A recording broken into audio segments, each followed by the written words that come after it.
I get the feeling that we're going to start the year in a lower volatility environment, primarily because of QE. But as events hit the market, that the potential for spikes in volatility could be significant. We're up again 20% this year. What are the odds of having 20% plus years in a row are not high. So, that's going to be, there's probably going to be, as we get into the new year, more people wanting to hedge, which will cause volatility to rise on the margin. The Supreme Court is going to rule on tariffs. We know there's a midterm election. We know that the AI bubble is causing some angst. Japan, for instance, is talking about starting to prop up the yen. How does that affect the yen carry trade? So there's events that have the potential to spike the VIX. But right now the VIX is very subdued. It's probably not a bad place to buy some hedges if you want because optionality is pretty cheap here.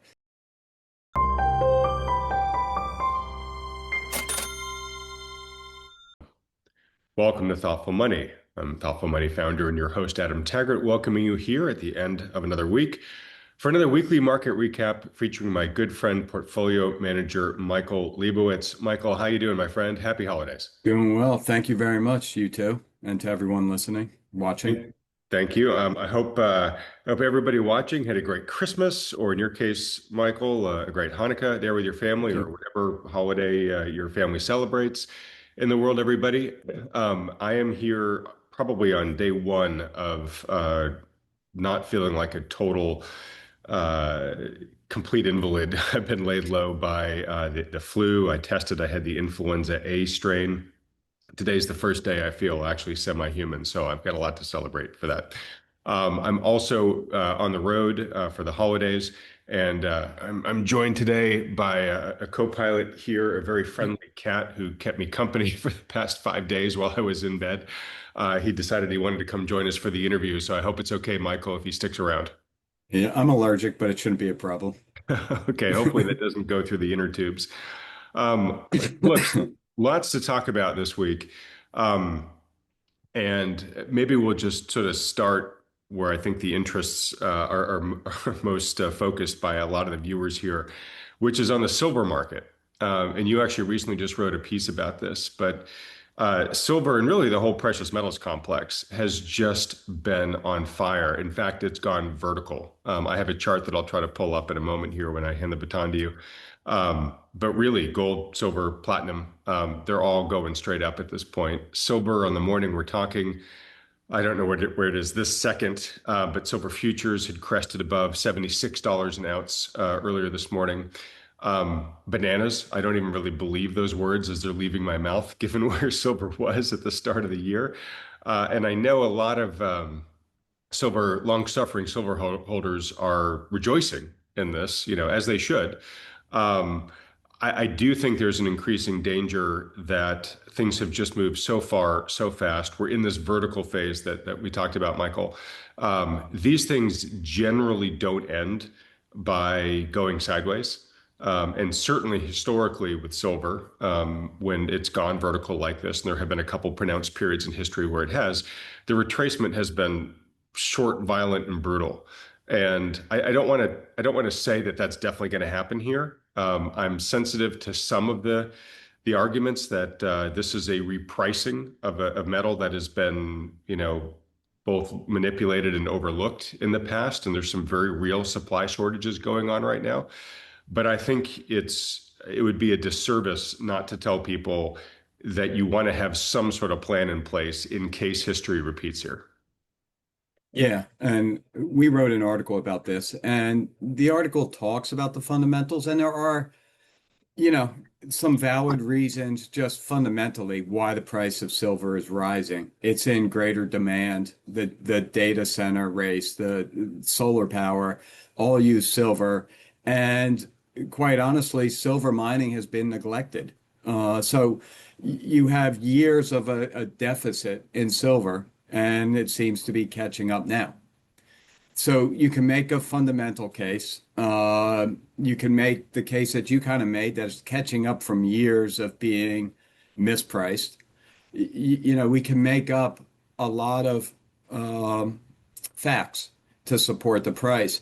But there's one other fact that I think is potentially most important. And the fact that silver is an industrial metal used in some of this new high technology makes what I'm going to say even more critical to understand. And I'm going to just share my graph. It's a long-term silver graph. So this goes back to about 1970, and there's three obvious spikes on this chart. And to your point, Adam, it's had these amazing runs and a mirror-like decline, right? A classic kind of boom bust graph. And now here we are on our third boom since the late 1970s. Now, if you look at late 70s, early 80s, and 29 to 2011, there are some similarities there. They were in 1971, Nixon took us off the gold standard. The money supply started increasing. Inflation was starting to rage in the mid to late 70s. So, it was the dollar debasement trade at the time, and that the Fed was printing money, and some of the same themes we heard again in 2008, in the post-financial crisis. Look at what they did to bail out the system, how much money was printed, and the dollars going away. Very similar themes. And then you get to COVID, where they just threw every fiscal and monetary policy at the economy, at the markets. And in the aftermath, silver is once again climbing, right? Climbing significantly. So, the environments are the same, but I think what is most critical to understand is this graph. This goes back to 2010, 2011. This is that middle spike in the graph I just showed. And basically, what happened in 2011, what happened in 1979, 1980, was that the CME, the Chicago Mercantile Exchange, came in and drastically raised margin requirements, basically making it much more expensive for people using silver futures to buy silver or options to buy silver. And that was the marginal demand for silver, and it cracked. You saw the graph. The same thing 1979, 1980 was a little different. It was being squeezed by the Hunt brothers, and these three brothers were buying silver. Then they were starting to use silver on margin to accumulate more. And at the end of the day, both the CFTC and the CME came in and made it almost impossible to trade silver futures. Price collapsed. So bullish, bearish. What I just urge everyone to consider is I don't care how bullish you are, if the powers that be, whether that's the CME, whether that's the government, whoever it is, could be the Chinese government, right? Whoever it is wants to put the price down. It's been done twice before, and it would not be shocking. In fact, I think it's just a matter of time till it happens again. So, That's a great point, Michael. I really appreciate you doing this. So, right now the debate is about, for the bulls and the bears, it tends to be on the fundamentals and market elements, right? And what you're saying is hey, there's very important non-market factors that in the past have actually kind of been the agent that has ended the party both times, where it's like, whether it's the cop showing up at the party or just the bartender refusing to serve any more punch, um, the alcohol can be taken away, even when the party looks like it's never going to end, if that's what the authorities decide to do. right. And earlier on, I said this has become a more important industrial metal. That's even more reason to do this, right? Now that these industrial metals are really starting to come into the focus of the governments, not just our government, the Chinese government too, that they are incented to keep the price down. The other reason to keep the price down from the government's point of view is that soaring gold and silver lead a lot of people to believe that the dollar's in real trouble. The dollar's being debased or the dollar's going away. So that's silver is kind of the anti-dollar, and silver going up means there's no more trust in the Fed or the government, all that kind of thing. So That's another reason why the government might want to squash the precious metals as a whole. Um, I just shared another graph here that just shows the current rise is very similar to 2009 on a percentage basis, depending on where you want to start it.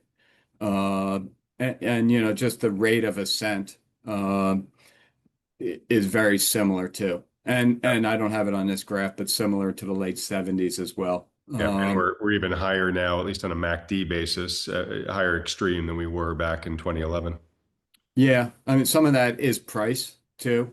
So some of that is mathematical, but yes, we are. And you can see the RSI at the top is more or less at its peak. Those on its own argue for a correction, not a trend and, a trend change. So, it's not a stretch to say that gold could go to 50, 55, right? Correct, normalize kind of supply demand and then start going higher.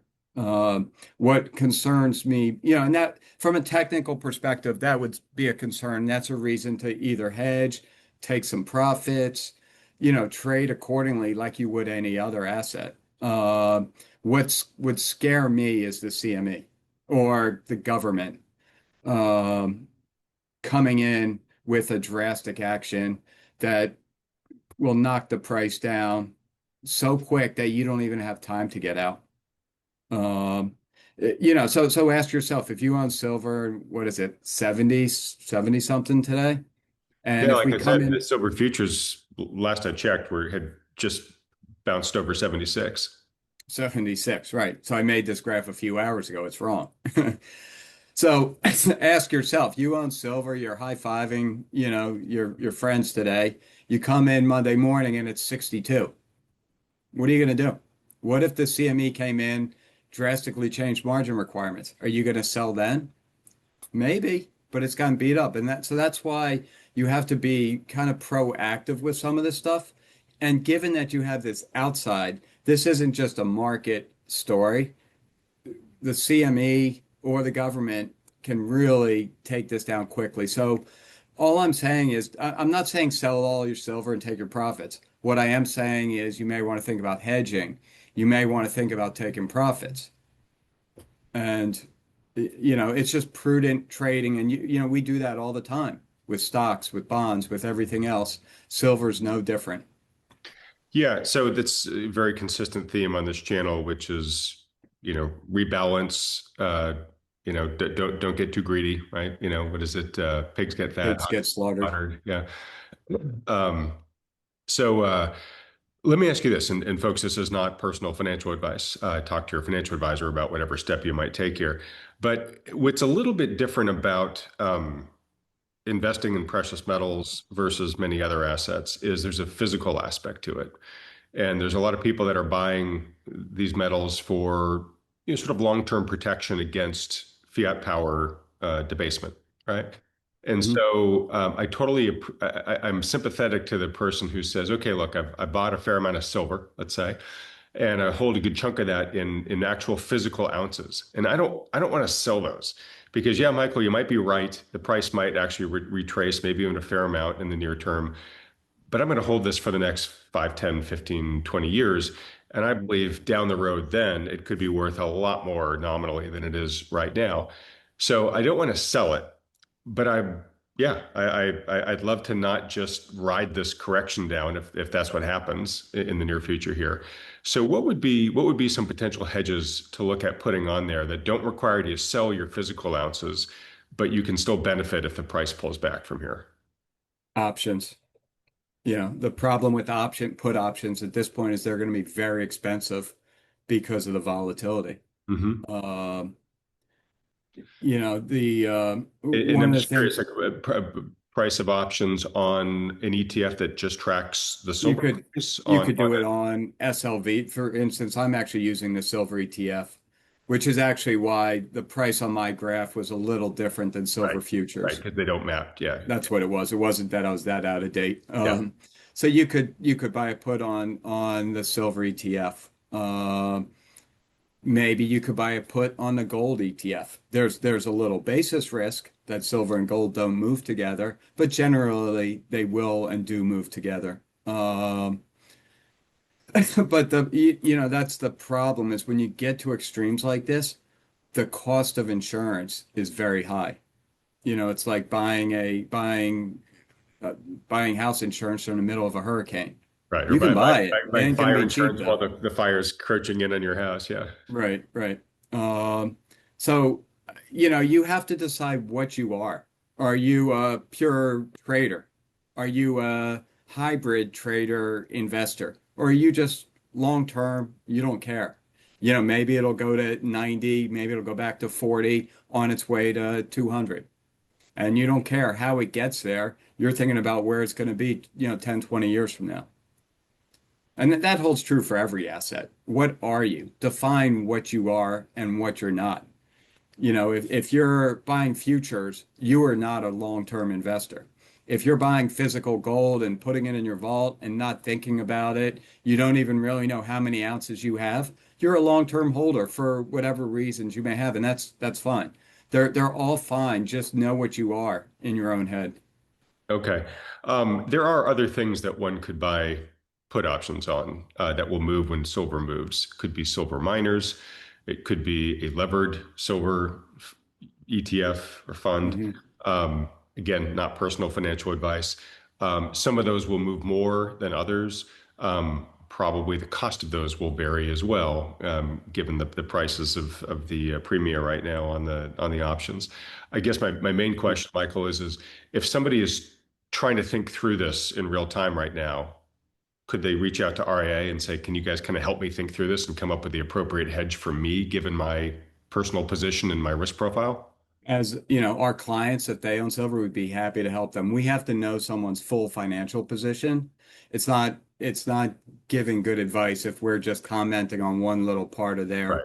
pie. So, if you're a client, absolutely let us know. We'll be happy to help you out. If you want to be a client, let us know. We can talk through it. Lance, you did mention silver miners. And one of the interesting things is that silver miners have not been keeping up with silver. Typically, you would like to see silver miners doing better in silver. It's a leverage bet on silver. Right. Just like silver is kind of considered a higher beta version of gold, and it's been doing better in gold here. So you would like to see the higher beta versions of various things doing better, and it that silver miners have been keeping up with silver. They've been doing well, but not keeping up, and that's just something to be aware of. Well, what does that suggest to you? Does that suggest to you that they're about to slingshot higher, or is it a tell that says, hey, if the miners aren't really taking off here, then that's the market thinking this rise in silver is maybe going to be transient? It suggests to me that this is a very speculative run here, led by futures, led by hedge funds, led by a lot of people that typically don't own silver or that don't care about silver as an insurance hedge that see an asset going up in price. hmm and how That's what much of it, it too is the fact that this is happening? I mean, silver's been white hot for a good while now, but this week it's gone bananas. This obviously is the Christmas holiday week. I mean, the pros are kind of out of the game, right? I mean, this is mostly just retail pushing stuff around at this point, correct? yeah, but a lot of the big institutions will use these times to they have more relative strength than they typically would to push markets. So you can make the case that some of them are pushing, and if you wanted to short it this afternoon would be a great time. We're recording Friday noonish. Come in the afternoon when liquidity dries up. Like I think on Christmas, actually my son told me this, but Bitcoin traded down to like 25,000. What? Yes. A flash crash kind of trade. It didn't, work its way down, but there was a trade around 25,000. The point is that during periods where it's very illiquid, and we're going to have some of those next week as well, that you can push less liquid things. Silver certainly qualifies as that. So, maybe someone tries to push it to 100 next week. Maybe someone shorts it, tries to get it down to 40, 50, whatever. So, just be a little extra careful to what happens in these illiquid markets. Okay. And look, we'll move on from the silver topic here. Just two things. One, I did say I would show This chart, um, I don't think you can really see the numbers here so clearly, folks, but you can see the verticality that I was talking about across all the elements of the precious metals space here, gold, silver, and platinum. And I think actually, as of today, platinum futures are now up more for the year than silver futures. So platinum has now taken a pole position here. Um, and again, all Michael and I are trying to say here is that this type of price action rarely resolves by trending sideways. I would love it if it did as a silver, a holder of all these. I'd love it if it kept going forever. But I just am enough of a student of history to recognize this shape here in the charts and realize what usually comes next. So, obviously, folks make your own decisions here. But I have been saying a lot during the rise of the precious metals this year that hedges are always a wise thing to put in place. I have been happy that the hedges that I have bought, I didn't need them. Made way more money with the continuation of the trend, which makes me glad that I just didn't full on sell out. That I was, using hedges as opposed to just selling big chunks of my position. But Yeah, I mean, for all the reasons Michael and I have talked about here, if you were just continuing to be naked long in here, it's fine. That's your choice. Just be aware of the risks. Right. And the risks are also outside of the typical fundamentals. That's what's a little more concerning. So yeah, just if you feel the need, protect yourself. Okay. All right. So let me ask you a question I asked your buddy Lance last week. Um, so, I asked him just straight up, do you think that 2026 will be the year of disinflation? And the main reason why I asked that question was because not only are we seeing inflation as measured by CPI continuing to cool, and I think the latest numbers that just came out kind of caught a fair amount of folks by surprise that CPI dropped from about 3 to what, 2.7 or something like that. Yeah. Yeah. But as you guys have been saying at REA for a good long while, that by far the biggest factor in the calculation of CPI, the headline CPI number, is shelter costs. And for a good long while now, you and others have been saying, those are very lagging inputs into the CPI calculator. And if we look at the more real-time inputs, we can see that the housing market is cooling, that an increasing number of parts of the country, not only are housing prices disinflating, but they're actually deflating in a growing number of markets. And rents are actually starting to deflate too. And so that is going to bring down the shelter component in the CPI. And because it's 40 some odd percent of the calculation, that's going to drag the rest of the CPI down with it, almost irrespective to what the other inputs into CPI do. So Lance's answer was basically like, yeah, I think it's going to be a year of disinflation. Do you agree? Yeah, the other part of it is goods, tariffs. How are tariffs impacting things? And assuming tariffs don't change, you get the impact of the tariff. However, that's passed on to the consumer, but there aren't additional tariffs. So Right. let's just say As there's we a talked about, it's more of it is proving to be, it looks like it's proving to be more of a one-time price shock versus a right, sustained inflationary pressure. Yeah. exactly. So yeah, I tend to agree that I think we will be in just a slow grind down to the Fed's 2% target, which should provide the Fed more comfort to either cut rates or not cut rates, but focus a little bit more on the health of the economy and the labor market, which right now are diverging pretty rapidly, but I suspect that won't be the case. Okay. So, anything that in that scenario where the Fed has to worry less about inflation and says, hey, we can start giving a little bit more love to the weakening jobs market, that does seem to argue that more cuts would continue from here. So is that your expectation? I think so. I mean, right now the market's only pricing in one cut I for the know. entire year. I'd be shocked if that was correct. Okay. So Now, you're going to take the over? well, I'm going to say they're going to cut, yeah, more than that. Yeah. But, a year is a long time, and there's going to be a lot that's happening this year. So, don't be surprised if we're sitting here a year from now and say, I told you I was right. They cut three times, And then you say, no, you were wrong because then they raised it four times. Hmm. So, kind of looking out over the next 3 to 6 months, I do think that assuming inflation, that last CPI number was a little difficult to swallow. It was included part of the period where the government was closed. Yep. There wasn't full pricing of every good. Surveys weren't working. So what I want to see is where is inflation come February when we get, another month or two of data to Hmm. really tell us what's going on there. Okay. I mean, we'll see that, but one of the things that has turned in inflation is, and look, we just got to parse the difference too between low inflation, even 0% inflation, right? Doesn't mean lower prices. Mhm. It just means flat prices, 0% inflation, Right, right? So everyone is saying, look, my groceries are still really expensive. It's like, yeah, well, until there's actual deflation, your grocery prices aren't going to come down, right? right. Um, but what drove I think the majority of inflation over the past couple of years was services, Hmm. and services are actually disinflating now, right? So For the that most part. yeah, so the inflationary pressure has, I think we had good initially. It was goods were disinflating, some deflating, but services were continuing to rise, and that was Right, driving inflation. That was making it so sticky. We've turned the corner on services inflation, but then we had the tariffs, and the tariffs pushed goods inflation back up again. But the big question was for how long, right? Was it going to be this one-time shock, or was it going to be persistent?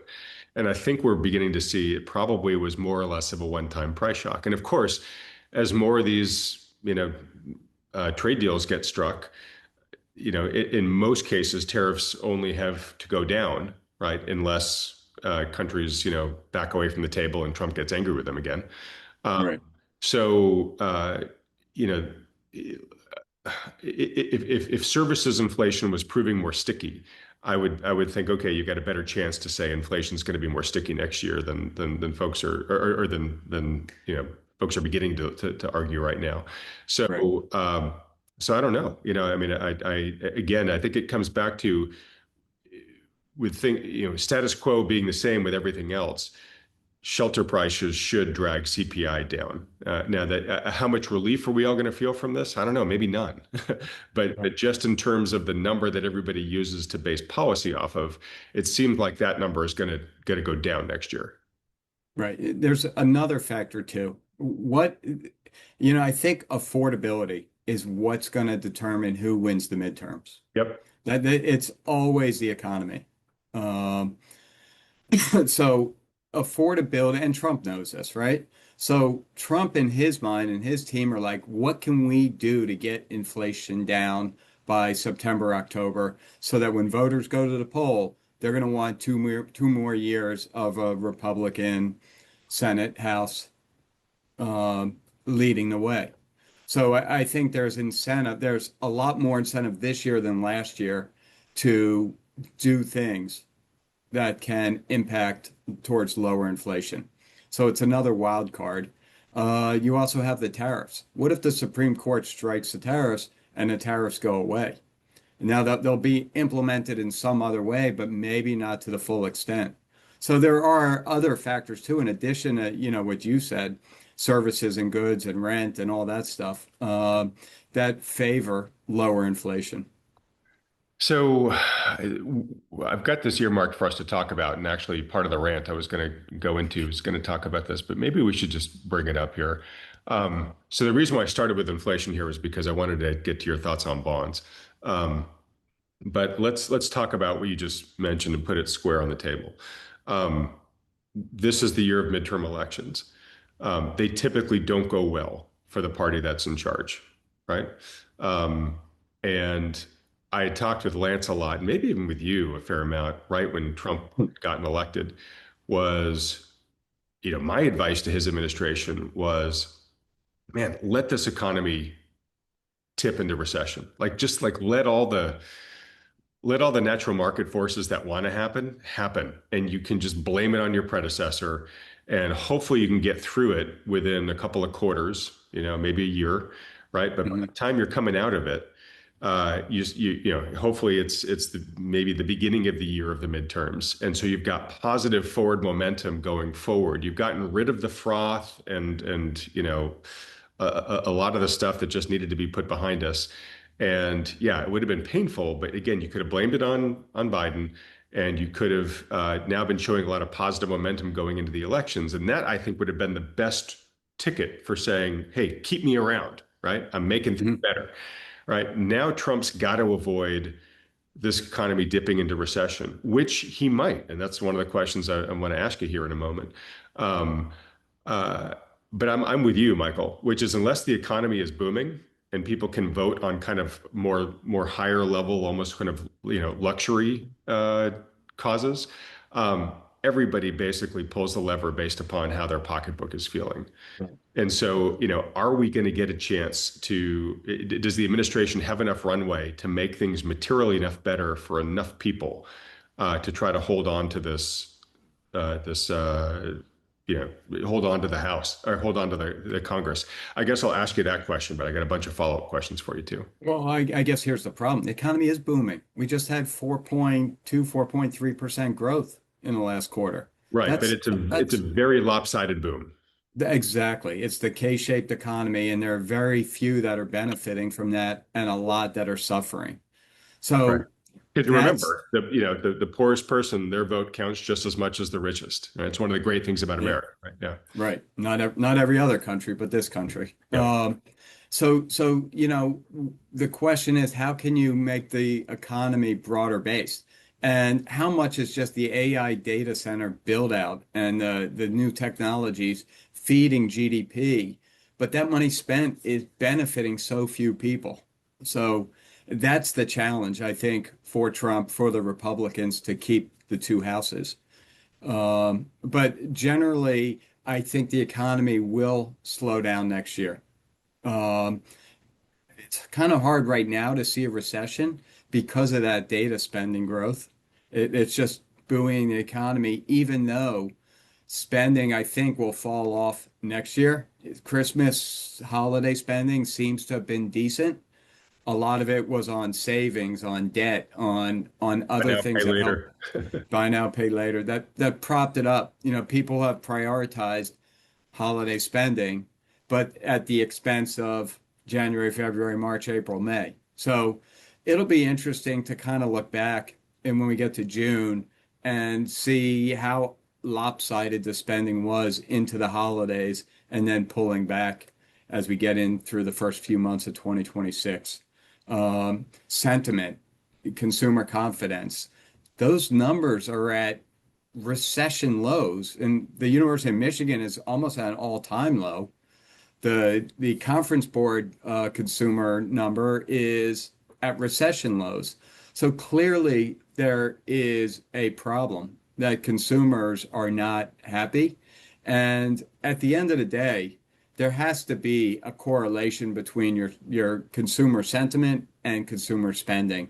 And I think that is somehow going to converge next year. Does sentiment improve and spending, justify spending, or does spending come down? And again, consumer spending is two-thirds of the economy. So Right. it's a big part of the puzzle.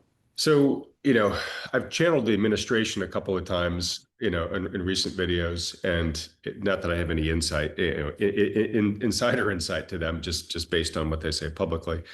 And they would say, "Hey, Michael, look, we have been laying the groundwork for an economic renaissance in this country, and that's what all last year was about. This year is where those pistons start to fire."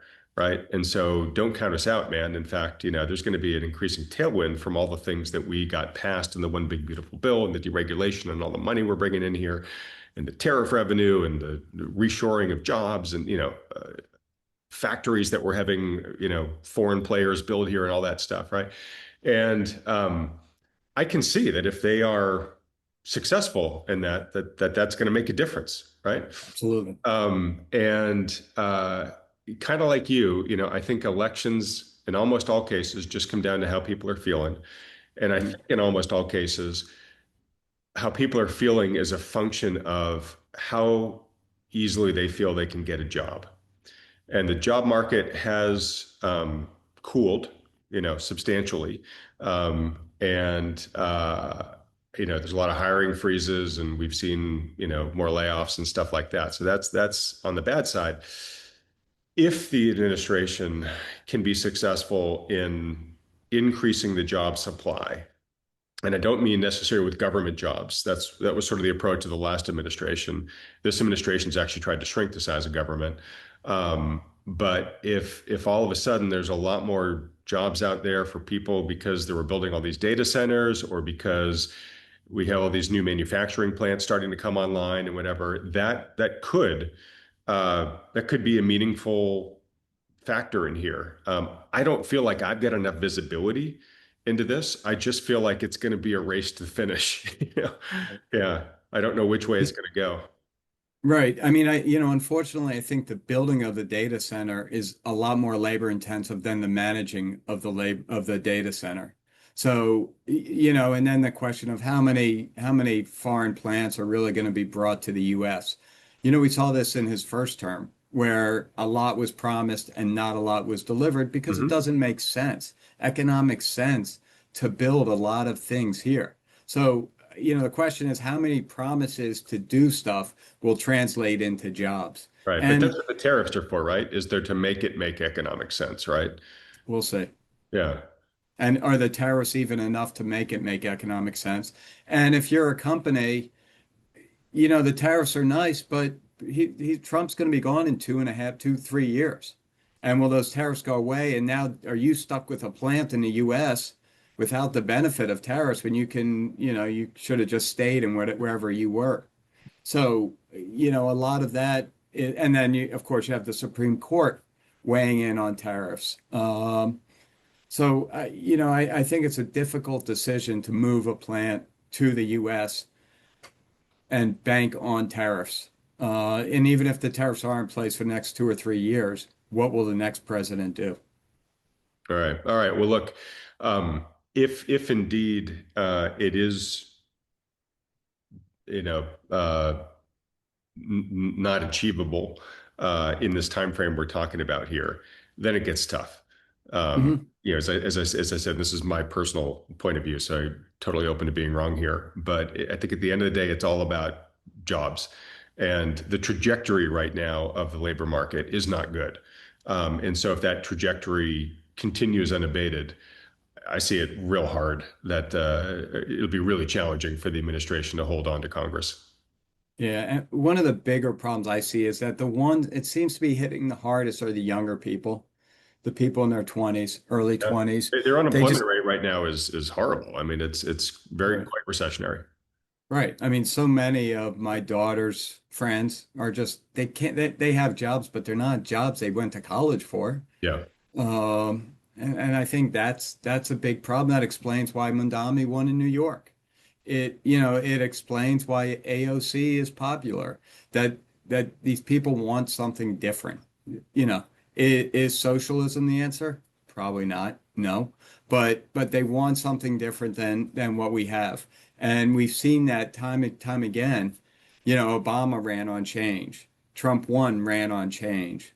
Biden didn't. He ran on the same thing. And then Trump too ran on change. We're demanding change from the economic system. So we'll see. We'll see how the big beautiful bill and tariffs and everything else the administration has done can it resurrect the economy, change the economy, increase jobs. But that takes a lot of time. And there's a midterm in 9 months or so, 10 months. Is that enough time to change the voters' minds? And if not, if you have a split Congress, that creates a lot of problems for the administration trying to get stuff through. Yeah. Um, and look, I'm not a political analyst here, so a lot of this is just guessing.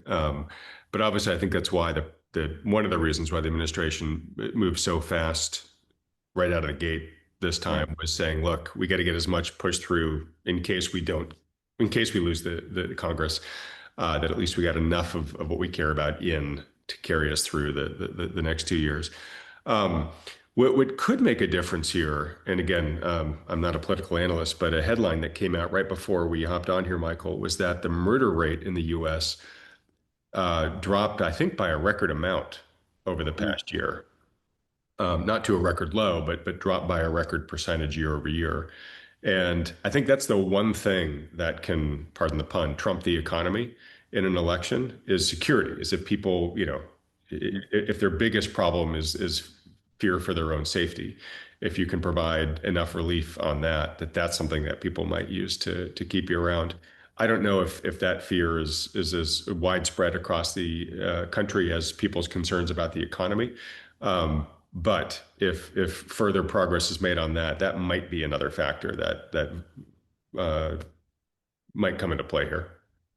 I mean, I think though, like you, it's your paycheck. Where's the next paycheck coming from? That's what's driving votes. How much money do you have in a bank? It's economics. Um, and that's what's going to drive the economy. And it's being kind of billed under this affordability index. And the one thing that Trump really has going against him is that the price level of goods, not the change in the price level, but the price level just reeks of heavy inflation. Yeah, Even though the price may have stayed the same, price of eggs has gone down, I assume, over the last 9 months, 6 months. It doesn't matter. It's that sticker shock right. People can when you're still going remember out to what they used dinner. to pay. Yeah, that's the Yeah, problem. Yeah, 6, 7 years ago. And yeah. that's the problem. And, it's almost going to be, even if we had disinflation, deflation, negative growth rate of inflation, I'm not sure people will believe it because the price level is still very high. Right. So it's really an uphill battle for Trump, and it's probably going to be an uphill battle for the next president until we kind of get acclimated to this new price level. All right. Well, I'm gonna come back to this whole you know, the unnatural acts that might be pulled out on both sides Right. in a midterm year when we get to the rant, and we'll keep it a very short rant this week. But let's get to where I was planning on going through this discussion about inflation, which was bonds. So we haven't had a bond update on this channel in a little bit. So it'd be great if you could quickly provide one or at least your general outlook on where you think they're headed. But my guess is, like your partner Lance, you expect yields to go down next year as inflation expectations go down. Yeah, bond volatility, bonds and bond volatility are really low. They're really just drifting around, going nowhere. All of the stories that we started the year off with, the bond vigilantes and talking about the fiscal problems, the all the problems facing this country have kind of vanished, right? We've had good auctions, we've had bad auctions. They sparked very little reaction in the market. CPI data sparked little reaction. The unemployment data is not really causing the bond market to move a lot. So I think what the bond market is kind of, you've taken that negative sentiment out, right? The bond vigilantes have kind of been silenced for the time being. Maybe they come back, but I think everyone's kind of waiting to see what happens with inflation. And if inflation does, continue to trend lower like the last report, that kind of paves the way for bonds to trade lower with or without the Fed cutting rates. Um, Part of the problem with bonds now is all the financial assets that are going up 20% a year. Who wants to own bonds when you can buy the S&P and you make 20% a year? Right. So I think part of when you talk about bonds is what's going to happen to the stock market, what's going to happen with Bitcoin or precious metals, because those are alternatives. We also have QE entering the market. So there's a lot that will determine where bonds go, but I generally think they will drift lower in potentially a very boring fashion where you don't really see it day to day, but you look back a few months and you're like, wow, they're down 20 basis points, or maybe down 0.5% or more over the course of a year, barring any kind of shock to the markets, to the economy, to Fed policy, to whatever may happen. So, Michael, I mean, in the past couple of months, we've had the Fed cutting rates, we've had the Fed stop QT, we've had the Fed start QE, even though it's unwilling to call it that. It's QE. Um, yeah, we've had the disinflation that I've been talking about become a little bit more apparent in CPI and stuff like that. Why is the 10-year not budging? It's found its right level. It's found its fair value that the supply and the demand is just comfortable at that level. That's what assets do when they find the right price. They just kind of grind around and go nowhere. That you see it in volatility. Bond volatility is down sharply. It's just at that comfortable level where supply and demand are just offset well. Um, there's that's it's a very comfortable place. The problem is after periods of very low volatility, you tend to get spikes. Mhm. So the question But I is, guess my question is if you expect that the fair value of bonds is actually lower going into next well, year. yeah, I'm not saying the fair value, the market's fair value, where the market is just has found an equilibrium between the supply and demand has been relatively constant. Right? The silver market is the exact opposite of that. There's no equilibrium between supply and demand. There's so much more demand than there is supply. Right. And Yep. that's why, it's surging and you're going to see, even if it's going to 100, you're going to see 3, 4, 5 point moves up and down because the supply demand mismatch is so off. Bonds, you found a great middle ground. And that's where the market deems fair value. Doesn't mean that's where I think fair value is. I think fair value is lower from here, but that's where the market thinks fair value is. Okay. So in your opinion, what do you think is going to lead the market to start adopting more your point of view than what it has right now? I think it's going to be lower inflation. I think potentially weakness in the financial markets where people are driven to the safety of a 4% yield. Okay. Um, there's a lot of things that can cause it. There's a lot of things that can cause yields to spike. Those bond vigilantes haven't gone away and they haven't changed their views. So, part of the problem is when you're talking about where bonds are going to go, a good chunk of it is inflation. What's inflation expectations going to do? But what's very hard to predict is how's sentiment going to change? So inflation can go lower, inflation expectations can go lower. But if once again, we're running massive fiscal deficits and there's a couple bad auctions, and then all of a sudden everyone's worried that how's the government going to fund their debts? Yields can go higher. So, that's the balancing machine that we have to work through. And it's gauging sentiment in any market is very hard to do. But right now, sentiment seems to be okay, right? It's not scared anymore, right? You're not seeing these massive moves off every bond auction and every piece of fiscal news and whatever else it may be. So as long as sentiment kind of just stays rooted, bonds will follow inflation, which, should drift lower. But again, predicting sentiment over longer periods, over 3 to 6 months is going to be very difficult. And that's why, going back to silver and gold, that's the problem for the Treasury and for the government is that if you were to just to look at the gold and silver price, you would say there's something wrong with the US fiscal system, right? And they're very aware of that. So again, that's why they are incented to keep a lid on To gold and try silver, to and that's yeah, being nice. yeah, to try to pound those down. Although, of course, all my fellow precious metals holders would say, well, there is something wrong with the fiscal system in the US government. All right, I'm going to move over to the center now that my co-pilot just left. He got bored. I don't Yeah. blame him. No, he's just really long silver and he doesn't want to hear anyone He's tell him had enough of that he me. might end. Yeah, exactly. Enough of your doom and gloom. All right. Well, look, I don't know if you're able to pull up the latest TA on stocks, but maybe we can migrate quickly from bonds to stocks and just talk about first what you know where things are right now in the markets, which I think is still elevated. Is probably a kind way to say it, but we've been trading back at all-time highs for the most part with equities. Um, you talked about one of the things that could start driving yields down in the bond market would be trouble in the equity market. I'd be curious to hear what your kind of top contenders for that would be, but I got to imagine one of them would just be the bloom coming off the AI rose. Yeah, so let me go through. I have the technicals up on the screen. Maybe we'll go through those first. Sure, You see them, right? I see them.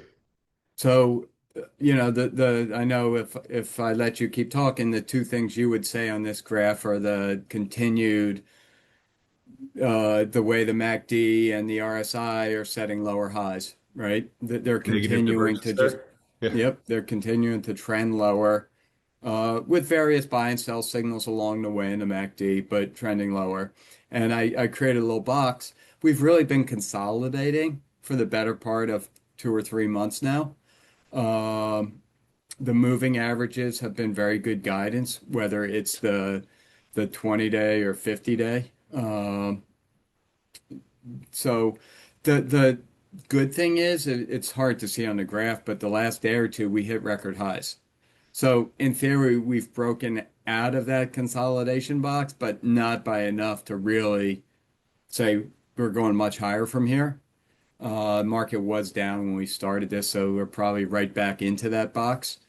But on the margin, your MACD is not that high. Your RSI is at 60. That's close enough to fair value. And you are setting new highs. So that's positive. One of my themes for next year is valuations. And the problem with valuations is they're incredibly difficult to trade off of. They're outstanding at telling you how the market returns will be over long periods of time, but over short periods, they're very difficult. Valuations are extremely stretched. So looking ahead, is 2026 the year that they correct themselves? Or is 2026 1999 and they get even more stretched all over again? So, as you trade the market next year, valuations should always be top of mind. Doesn't mean you should sell, doesn't mean you should buy based on valuations. It means you should be aware that there's a potential for a stormy environment if and when valuations will correct. The question is, will they in February? Will they in May? Will they in December? Or won't they this year? Is that a 20 or next year? Is that a 2027, 2028 thing? And it very much well could be. So that's the one thing I would kind of keep centered in your mind.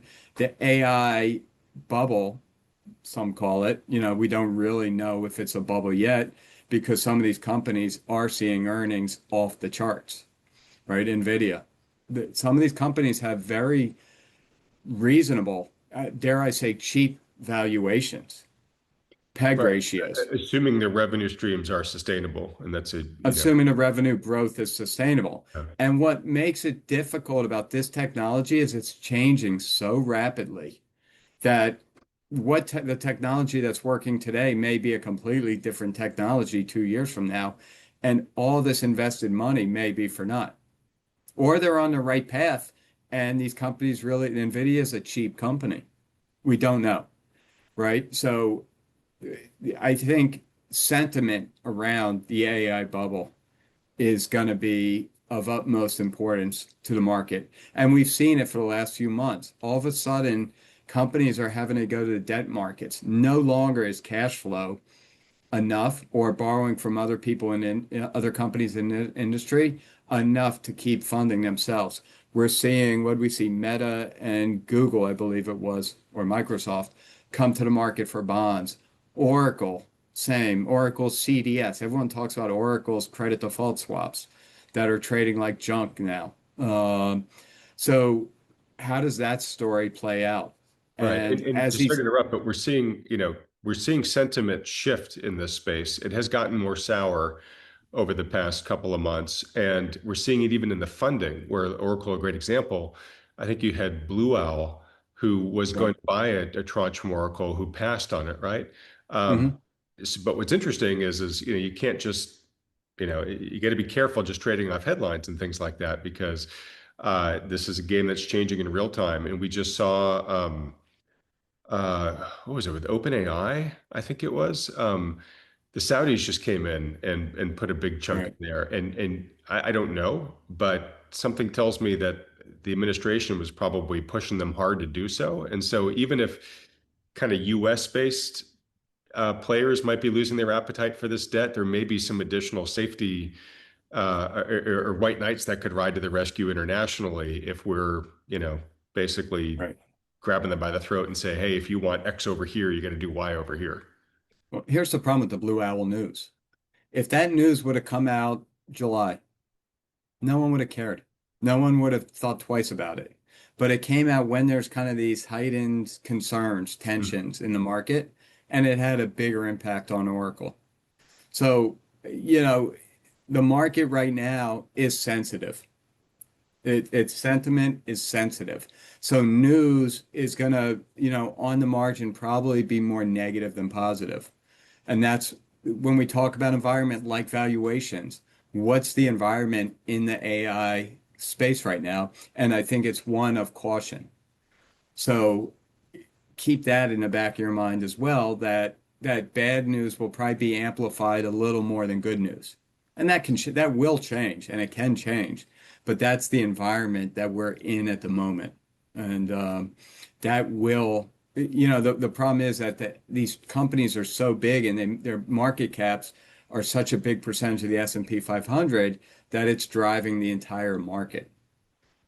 So that's something to be sensitive about as well. All Now, right. Go ahead. now there's a huge tailwind though too, Adam. QE. Yep. QE is a massive tailwind. The Fed is now providing the markets with liquidity. Is it enough? We don't know. They just started doing it, so they're building up the coffers. Um, but there is a high correlation between many asset returns and the amount of liquidity the Fed is pumping into the market.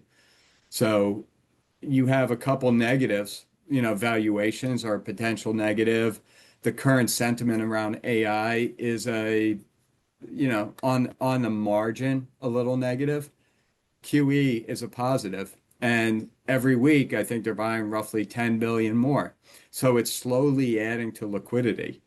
Um, so that's just something to keep in mind. There's a lot of different factors that are driving sentiment, that are driving liquidity, that will impact the markets. Let me ask you this, because this will go into the rant a little bit. What are your expectations for volatility next year? Funny you say that. I actually did a volatility graph. Hey, folks, I swear I didn't know he'd done this. That wasn't a softball, an intentional softball. And the reason I did it is because volatility, I made that dark line at the bottom, is now at the lowest level for 2025. And you can see it kind of dipped below those August, September lows in the last few days. Um, now part of the problem with volatility is it's year end. Markets kind of get illiquid at this point of time. Volatility tends to decline. So some of it is just seasonal. But I get the feeling that we're going to start the year in a lower volatility environment, primarily because of QE.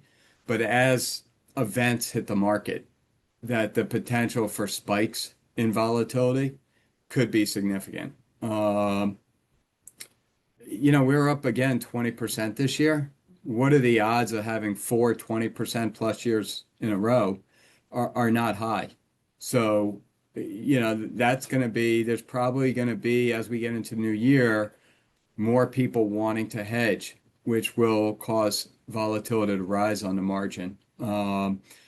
Various news events that we know are coming. The Supreme Court is going to rule on tariffs. We know there's a midterm election.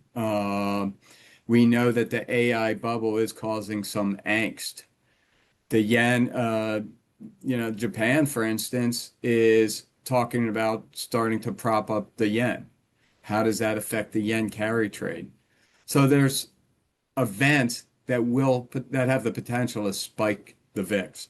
But right now the VIX is very subdued. it's probably not a bad place to buy some hedges if you want, because optionality is pretty cheap here if you have concerns going into the first quarter of next year. That's actually a pretty good idea. When things are at extremes, uh, if they're extremely expensive, you usually want to stick away. If they're stay away. If they're extremely cheap, usually you want to buy because your risk of downside is low. We've had other players, or sorry, other experts on this channel of late predicting higher volatility next year. One of them was sort of Mr. Volatility himself, Jim Carson, and he thinks that every portfolio should have at least sort of a hedge, 5% hedge, just betting on volatility in it.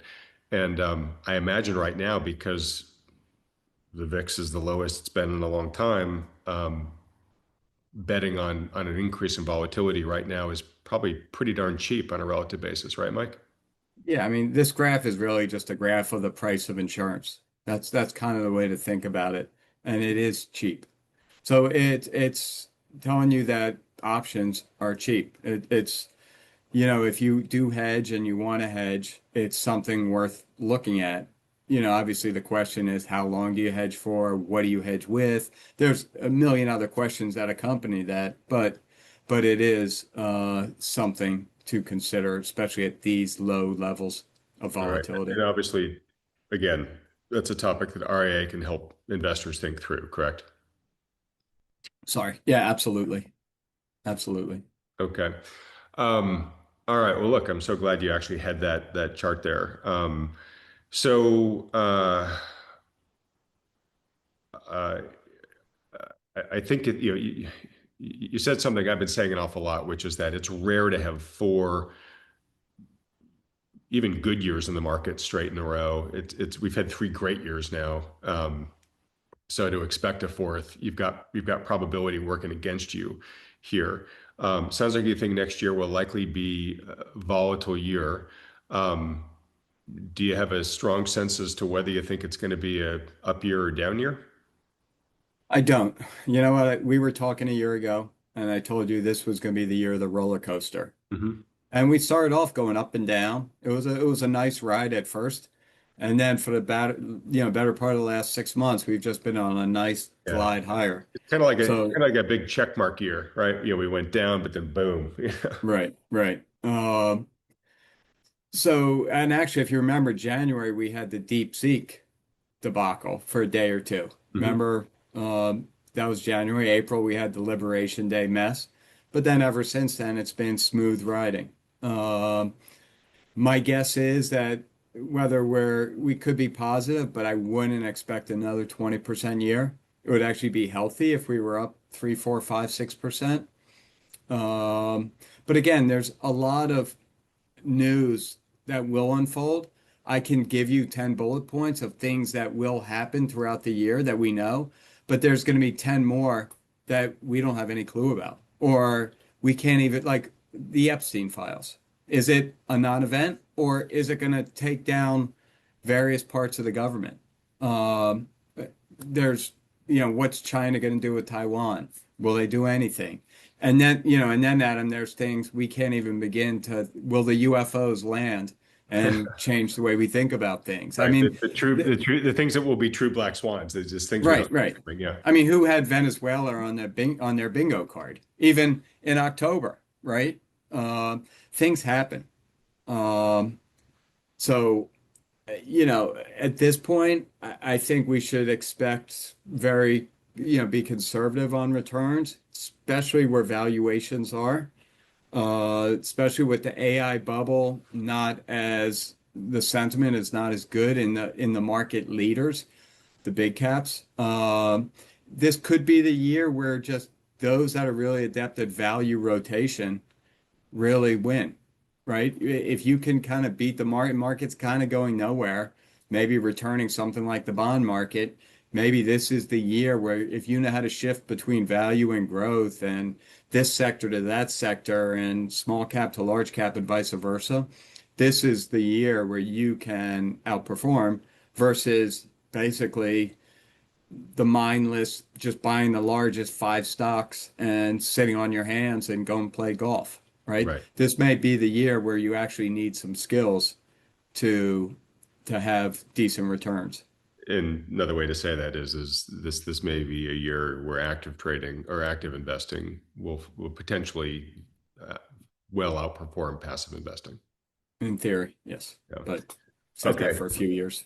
No, I know, but for the reasons you said, if you're correct, then yeah, you kind of need to be active to stay ahead. Mm.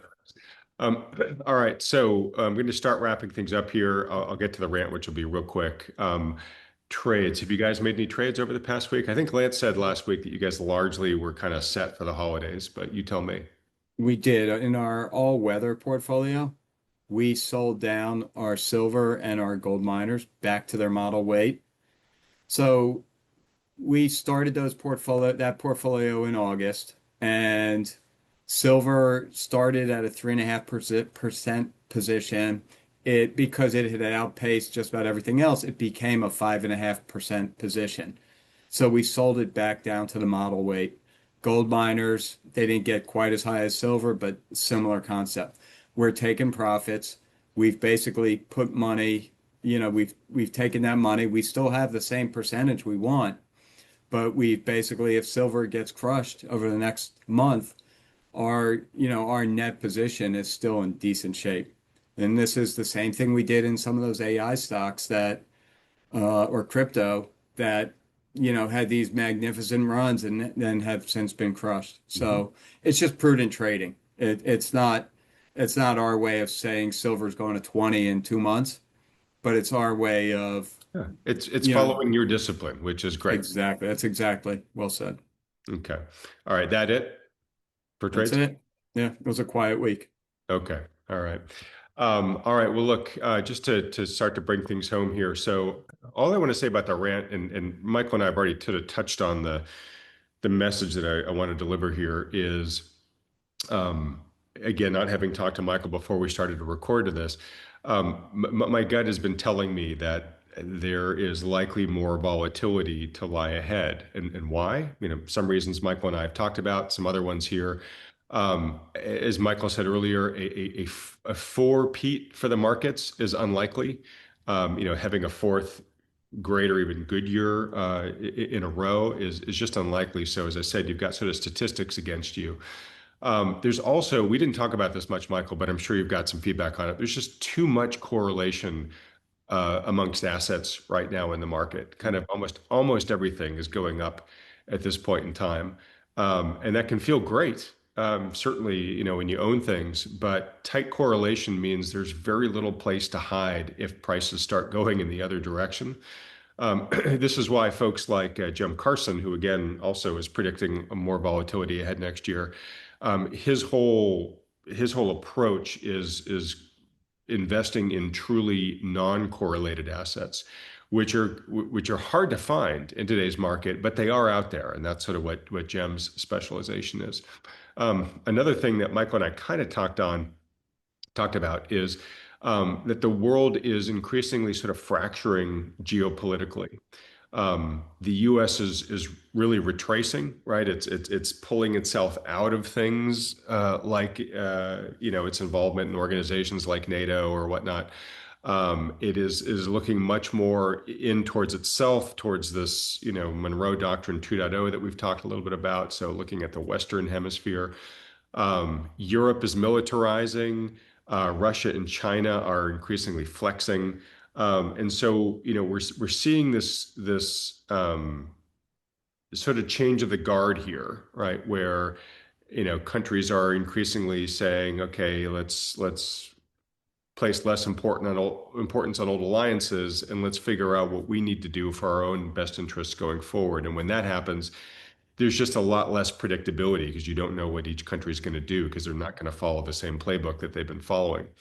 As Michael and I talked about, we've got elections here in the U.S. in the midterms, and I think it's a pretty safe bet that both sides, both political parties, are going to increasingly do whatever it takes to try to have the midterm elections go their way. And so when I'm just thinking of this soup that I just described there, It reminds me, Michael, I don't know if you know the song by Randy Newman, Great Nations of Europe Coming Through, but I it's don't. pardon me? I don't know it. Yeah, I mean, it's a funny song. I mean, it's a bittersweet song, as most of his songs are, but he uses a lot of cutting humor.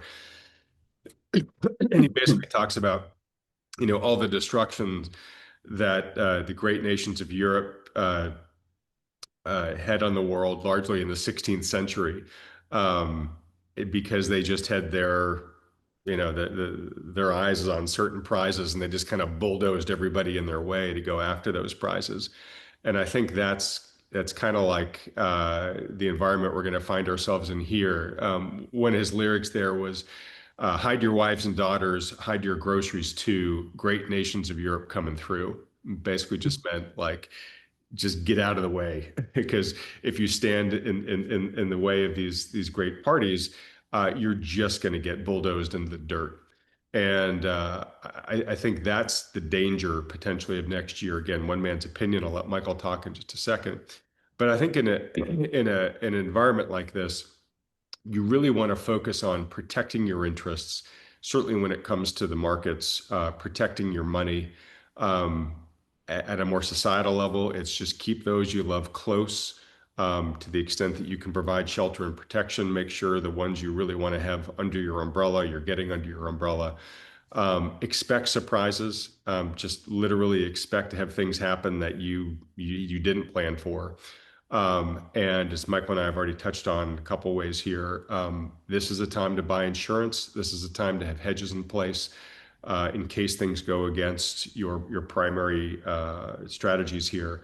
To me, it just feels and smells like a year that's coming where defense and prudence and protection is going to have a higher premium on it than it's had in the past 3 years. So, Michael, I'll take a beat here, but what are your thoughts? You know what? As you were kind of talking there, I kept thinking about our friend Neil Howe Hmm. and the fourth turning.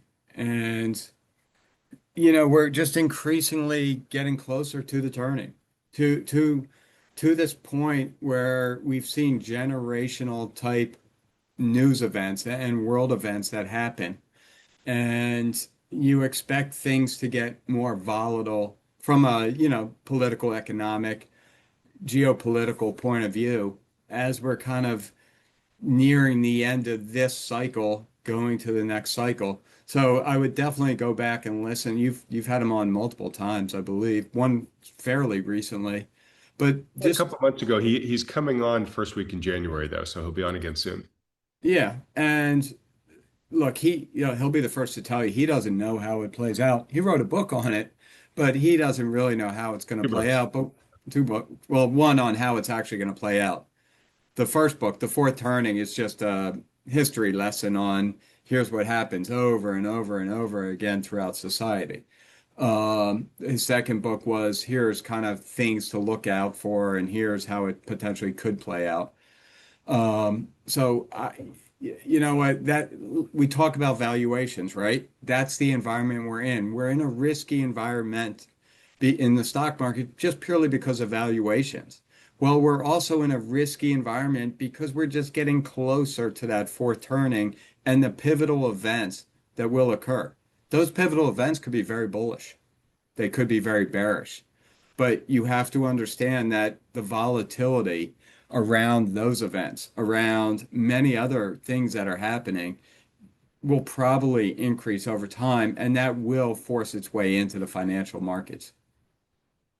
Right. And when they do, when things really start moving faster and the stakes get higher and higher, um, people start making decisions. I don't want to say this. It's trade-offs. They're just trying to make the best trade-offs in the moment, right? And so it's like, okay, what can I do that will help more people than it hurts, right? And Mm. so the the decisions become less. You get fewer of the decisions of how do we do this where nobody gets hurt, right? And it's like, oh, how do we just manage what's going on here to hurt the least amount of people possible? And that's kind of the message I'm saying here is so you want to put yourself in as much position in advance where you can be the least affected by this as the wrecking balls of history as it starts getting rewritten here going forward, start swinging, how can you make sure that you're the least likely to become collateral damage in that? And I think the easy answer is don't be passive.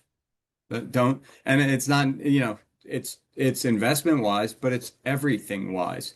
Don't be passive. Understand that change is always here, right? It's things are always changing, but the propensity for more change coming down the pike is higher than normal.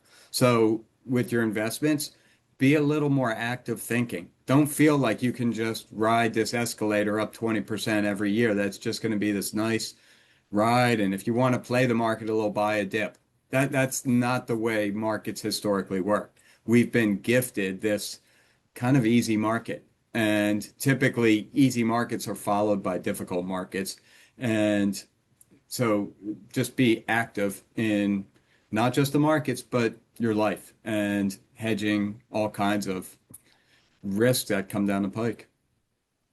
Fantastic. All right. Well, look, Michael, you've given us a great amount of time on your holiday week. So appreciate you stepping in here while Lance is taking his wife to a extremely well-deserved, nice little Christmas break. Lance will be back with us next week, folks. I think Lance and I are going to be recording on Thursday because the next day is his wife's last chemotherapy treatment. That's right. We're almost through the gauntlet, and things seem to continue to be going about as well as we can hope. So let's all continue to send him and his family lots of warm wishes and prayers for that. But Michael, I so appreciate your friendship. I'm looking forward to seeing you at RAA's event in That's Houston. right. What? That's next That's right. month, right? It's in I should know the date, right? January 17th-ish. It's the weekend of Martin Luther King's holiday weekend, birthday. Okay. So yeah, so it'll be just be a couple of weeks until I see you there. And then folks, if you want to still come join us, if you still have any tickets available, Michael, they can go to There are. realinvestmentadvice.com and there's a banner at the top of the site there, right? That they can learn more about the event. Exactly. Yes. Yes. So come join us. We have quite a few speakers this year. It'll be a little bit longer than it was the last few years. Admin will be there. I'll be there. Obviously, Lance will be there, and we have a lot to share. Should be interesting and dare I say fun. Oh no, it'll be fun. They're always fun, and I like the changes that you guys made for this year. It sounds like it's going to be even more social and a little bit more interactive. So that's That's awesome. right. All right. Well, look, folks, please join me in thanking Michael for spending his holiday Friday with us here by hitting the like button and then clicking on the subscribe button below if you haven't already, as well as that little bell icon right next to it. And obviously, if you would like some help in some professional help in figuring out how to position your portfolio to ride through 2026, whether it looks like Michael and I think it may, or whether it unfolds a completely different way, you want to make sure that you're as well positioned as possible for whatever may happen. If you would like that professional help and would like to get it from one of the professional advisors that Thoughtful Money endorses, these are the firms you see with me on this channel week in and week out. Perhaps you'd even like to talk to Michael and Lance and their team there at RAA. You can do that. So do all of that just by filling out the very short form at thoughtfulmoney.com. And as soon as you fill out that form, the firms will be in touch with you to schedule a chat. I'm assuming at this point, Michael, probably early in 2026, correct? That would be my guess. I'm going to the Dominican Republic on Sunday, so it's not How going are to be you? me calling you back. Nice. Are you going to just be sitting in the sun drinking pina coladas? That's the plan. All We'll right. see. All right. Well, look, I hope you have a great tan the next time I see you. That's the goal too. All Um, right. yeah, well, Happy New Year, and look forward to catching up in January. Same to you. And I just mentioned, or just remembered, I forgot to mention one thing. That maybe because of or in spite of our discussion about everything that's going on in silver, our Thoughtful Money's precious metals endorsed provider, that's Andy Scheckman's firm, Miles Franklin there, they still have some remaining supplies on the exclusive offer that they've made available to the Thoughtful Money audience, which is you can buy, despite silver continuing to just skyrocket in price, you can still buy from them junk silver at $1 under spot. And so if that's something you're interested in doing, then go to thoughtfulmoney.com/buy silver to take advantage of that that promotion. Just fill out the very short form there, and then Andy and his firm will be in touch with you right away as well. All right, Michael. Well, look, yes, right back at you, buddy. Have yourself a wonderful New Year's, and I look forward to seeing you back on this channel early in 2026. And I look forward to seeing you in Houston in just a few weeks. All right. Take care. Thank you. All right, Michael. You too. Everybody else, thanks so much for watching.